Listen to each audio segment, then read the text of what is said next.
mais exercícios agora sobre ligações intermoleculares.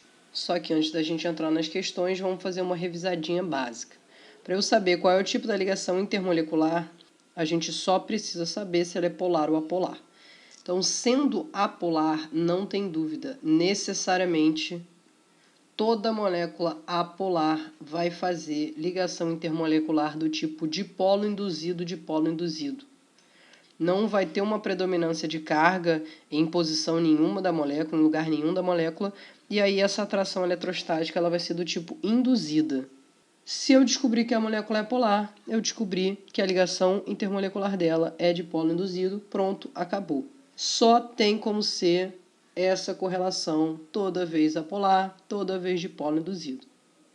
Então, a primeira coisa que eu vou verificar é se a ligação é dipolo induzido, se a ligação é apolar. Para quem que eu espero isso, então? Por exemplo, cadeias de carbono. Cadeias de carbono são aquelas cadeias onde o carbono faz as 4 ligações, os 4 elétrons estão envolvidos em ligação, não sobra elétron no elemento central, então são cadeias principalmente apolares. Além disso, quem eu mais espero que seja apolar? Aqueles pequenininhos, então um CO2, um O2, um H2, um Cl2, são aqueles que são apolares também. Já estou associando de cara, são os que fazem ligação intermolecular dipolo induzido. Já para os polares, a gente vai fazer uma subdivisão aqui. Primeiro a gente vai pensar no máximo do máximo do máximo da polaridade, que é quando a gente tem ligação iônica.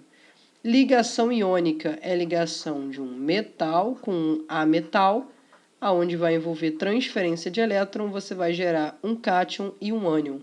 O ametal fica negativo e o metal fica positivo. Então, o mais forte de todos, nem se compara, sempre vai ser a ligação iônica.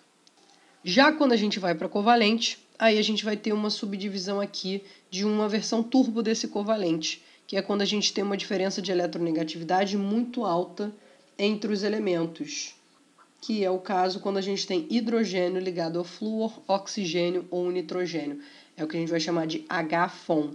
Toda vez que tiver hidrogênio com flúor, oxigênio ou nitrogênio, é ligação de hidrogênio. E essa ligação é uma ligação extremamente forte. Então, já viu OH, NH e HF, já sabe que vai ganhar turbo de força de ligação, que é a ligação de hidrogênio. A água faz ligação de hidrogênio, então todo mundo que fizer ligação de hidrogênio também vai ter afinidade com a água. Lembrando aqui que a gente já tinha estabelecido no dipolo instantâneo, é o apolar. Quem é associável ao apolar é a gordura. Então, da mesma forma, eu estou descobrindo aqui quem tem afinidade pela gordura e quem tem afinidade pela água. Então, a gente está indo por eliminação, eu verifico se ele é polar, se ele for, ele é dipolo induzido. Se ele não for, eu vou verificar se a ligação é iônica. Se for, é interação íon-dipolo. Se não for, aí eu vou verificar se é ligação de hidrogênio, se é H com flúor, oxigênio ou nitrogênio. Não sendo ligação de hidrogênio, por eliminação, eu acabo identificando como sendo um dipolo permanente, que é, por exemplo, uma molécula polar, mas que não envolve ligação nem de OH, nem de NH, nem de HF. No nosso comparativo, os polares podem fazer força de polo ou ligação de hidrogênio, e aí eu tenho que verificar se existe essa ligação de hidrogênio. Outra coisa que é interessante a gente perceber também é porque às vezes a gente tem uma cadeia que ela é feita de interação de dipolo induzido, ela é feita de carbono, só que dentro dessa cadeia a gente pode colocar aquelas ligações de hidrogênio também dentro da molécula. Então vamos observar aqui, por exemplo, na vitamina C. Cada vérticezinho daqui está representando um carboninho na ligação, mas apesar dela ser feita de um monte de cadeia de carbono, ela tem vários OHs. E esses OHs são justamente aqueles que fazem a ligação de hidrogênio.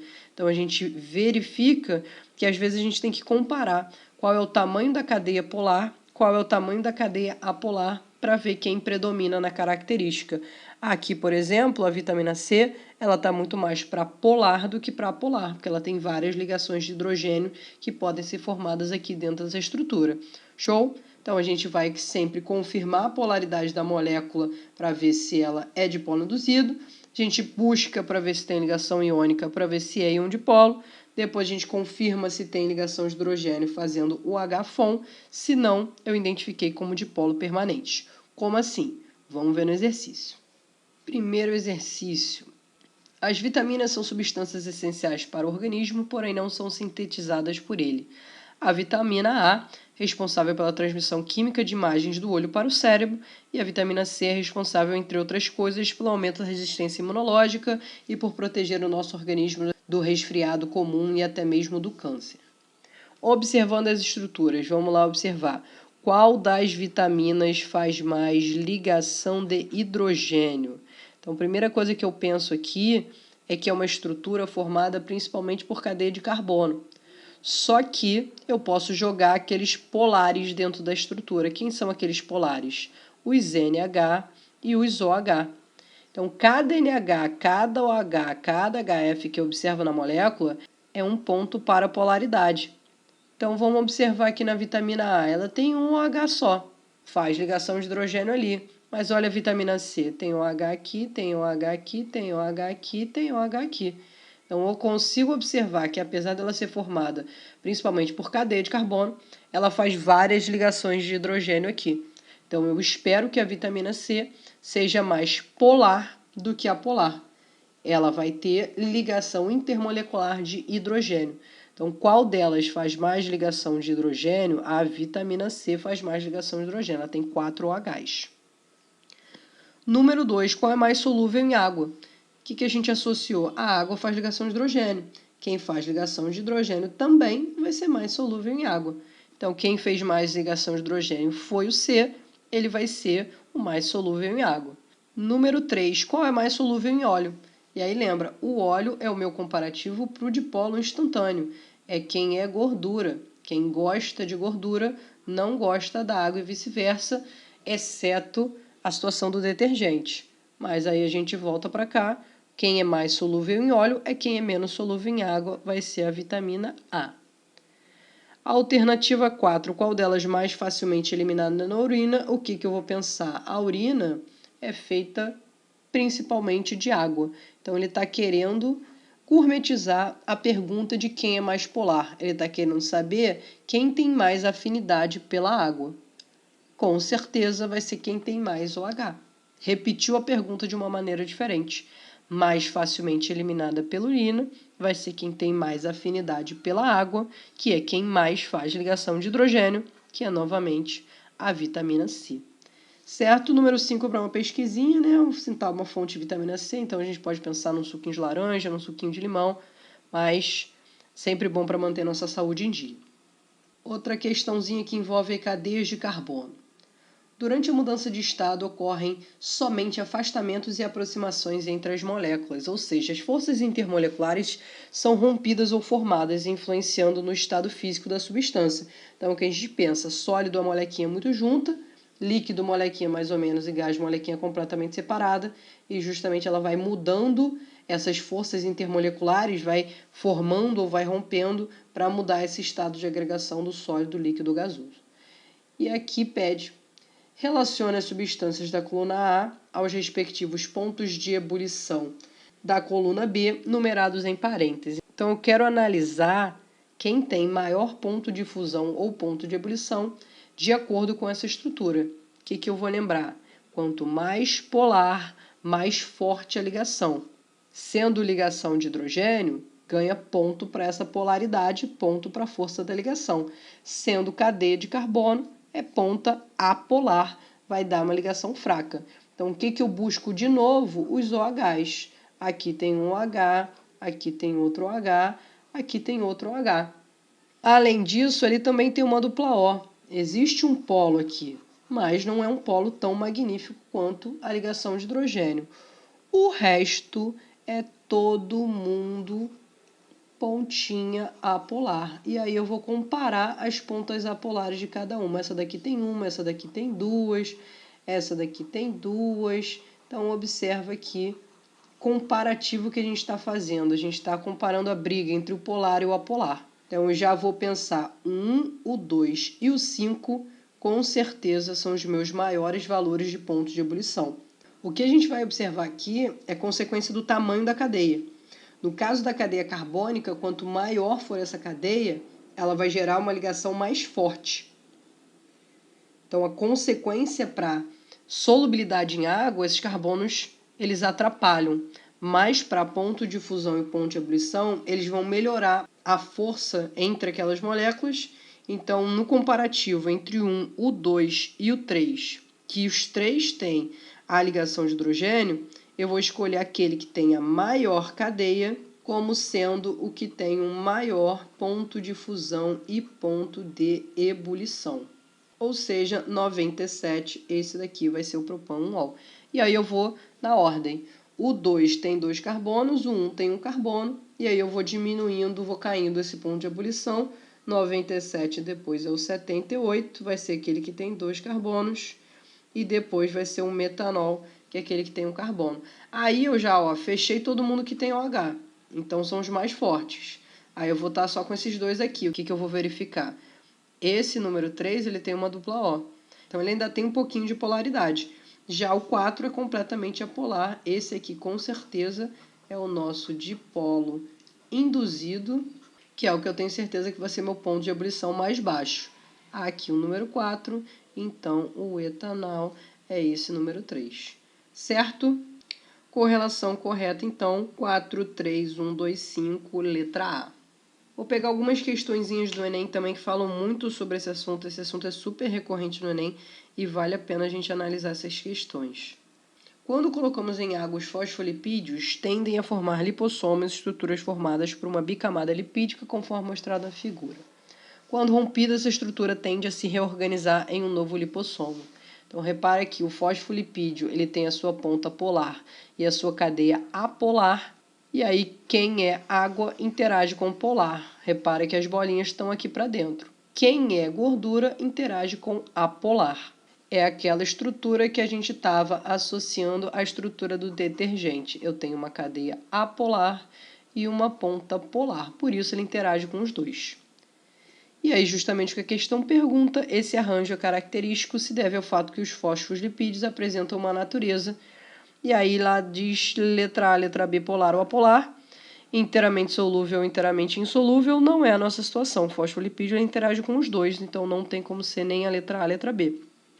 Letra C fala de anfótero, é nosso outro assunto, é sobre ácido-base também, não é o que a gente está falando agora. Letra D também joga um insaturado aqui, nada a ver, e olha como está linda a letra E. Esse arranjo característico se deve ao fato dos fosfolipídios apresentarem natureza anfifílica. Repara que anf é para os dois, ou seja, possui tanto uma parte hidrofílica quanto uma parte hidrofóbica. Parte hidrofílica é a ponta polar que gosta da água e a parte hidrofóbica é a ponta apolar que odeia a água.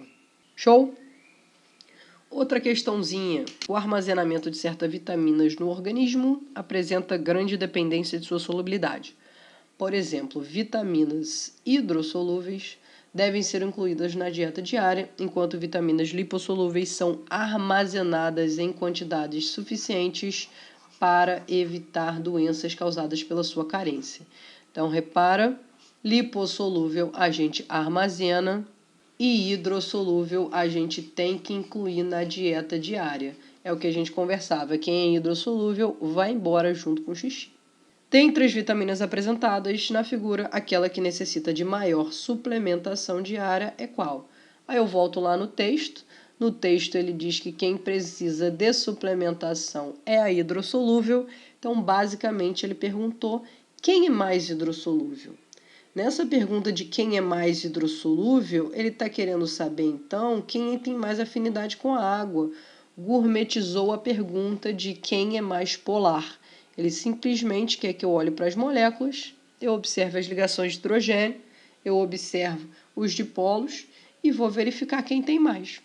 No número 1 eu tenho uma ligação de hidrogênio, o resto é tudo cadeia apolar. No número 2 eu nem tenho nenhuma ligação de hidrogênio, tem 2 polos ali que são de polos permanentes. No número 3 já tenho ligação de hidrogênio aqui, ligação de hidrogênio aqui, ligação de hidrogênio aqui, ligação de hidrogênio aqui. Tem 4 ligações de hidrogênio aí. No número 4 só tem uma. E no número 5 também só tem uma. Tem um dipolo impermanente aqui, quase que nada, não vou nem marcar ele de tão fraco que ele é. Ou seja, ele gourmetizou a pergunta de quem é mais polar. Quem é mais polar é quem tem mais OH. E aí nessa questão vai ser gabarito certo, letra C. Mesma linha de raciocínio, agora falando sobre aqueles que interagem com os dois. A capacidade de limpeza e eficiência do sabão depende de sua propriedade de formar micelas estáveis que arrastam com facilidade as moléculas impregnadas no material a ser limpo. Tais micelas têm em sua estrutura partes capazes de interagir com substâncias polares e partes que podem interagir com substâncias apolares. Foi o que a gente conversou sobre a estrutura do detergente, sobre a estrutura do sal orgânico. Eu tenho uma cadeiona apolar e eu tenho uma pontinha extremamente polar. Essa ponta necessariamente tem que envolver uma ligação iônica. Ponta polar e cadeia apolar. A cadeia tem que ser grande e a ponta tem que ser iônica. Vamos ver. Substâncias capazes de formar essa estrutura, letra A. Só carbono e hidrogênio. Essa cadeia é completamente apolar. Tem até uma cadeiona muito grande, mas não tem a ponta polar. Tem que ter ponta polar e cadeia polar. Letra A não dá. Letra C. Vou pular a letra B por motivos óbvios, mas a gente vai analisar aqui. Ó. Letra C. Tem 2 carbonos aqui de cadeia polar. E aí sim, tem sim sua ponta iônica. A ponta iônica tá show. Mas olha o tamanho da cadeia. Eu preciso de uma cadeiona polar e de uma ponta polar. Não tem como ser a letra C. Letra D. Eu até tenho uma cadeia aqui com 3, 4 carbonos, mas novamente eu não tenho uma ponta com ligação iônica, eu tenho uma ponta com dipolo permanente ali. Não tem como fazer se essa ponta não for iônica. Não envolver uma ligação de um metal com um ametal. Ou seja, não dá para a letra D. E a letra E, repara, cadeia de carbono, um polo quase que nada e outra cadeia de carbono para o outro lado. Então, não formou a nossa estrutura. Vamos voltar para analisar a letra B? Olha a cadeiona dela aqui, 17 carbonos, então vem uma cadeia muito grande. E além dessa cadeia muito grande, vem com uma ponta extremamente polar, que é essa ponta de ligação iônica, e aí sim consegue formar a estrutura do detergente, que tem essa capacidade de interagir tanto com a gordura quanto com a água. Gabarito certo, letra B. Outra exemplificação, um jogo rápido. Em derramamentos de óleo no mar, os produtos conhecidos como dispersantes são usados para reduzir a tensão superficial do petróleo derramado, permitindo que o vento e as ondas quebrem as manchas em gotículas microscópicas. Essas são dispersadas pela água no mar antes que a mancha de petróleo atinja a costa. Na tentativa de fazer uma reprodução desse produto em casa, o estudante prepara um recipiente contendo água e gotas de óleo de soja. Há disponível apenas azeite, vinagre, detergente, água sanitária e sal de cozinha. E ele pergunta qual dos materiais disponível provoca uma ação semelhante à situação descrita. O que ele descreveu para a gente é um derramamento de óleo no mar. Derramamento de óleo no mar é uma mistura de água mais o próprio petróleo, que seria o que a gente tinha chamado lá de gordura, o que ele reproduziu como sendo água e gotas de gordura. Nesse caso, para a gente fazer os dois interagirem, o que a gente precisa? Alguém que interaja com a água e alguém que interaja com alguém que seja apolar, alguém que interaja com a parte gordurosa. Quem tem ponta polar e parte apolar é estrutura de detergente. Ele falou aqui de azeite. Azeite seria só apolar. Falou de vinagre, seria se a gente estivesse falando alguma coisa de acidez e basicidade, que é o nosso ácido, não tem nada a ver. A água sanitária está associada à desinfecção, não é utilizado aí. E o sal de cozinha também não faria o efeito, porque o sal de cozinha é ligação iônica, prioritariamente só polar. Ou seja, quem tem característica polar e apolar, nosso gabarito certo, o detergente. Fechou, galera? De ligações intermoleculares é isso, é só analisar quem é polar e apolar e ver as consequências para solubilidade, ponto de fusão e ponto de ebulição, mas ficou na dúvida, bota o vídeo no 0,5, pausa, volta, assiste 300 vezes, que tudo que é importante está aqui, é só voltar, rever os exercícios que vai dar tudo certo. Show? Bons estudos e até a próxima, galera. Beijão.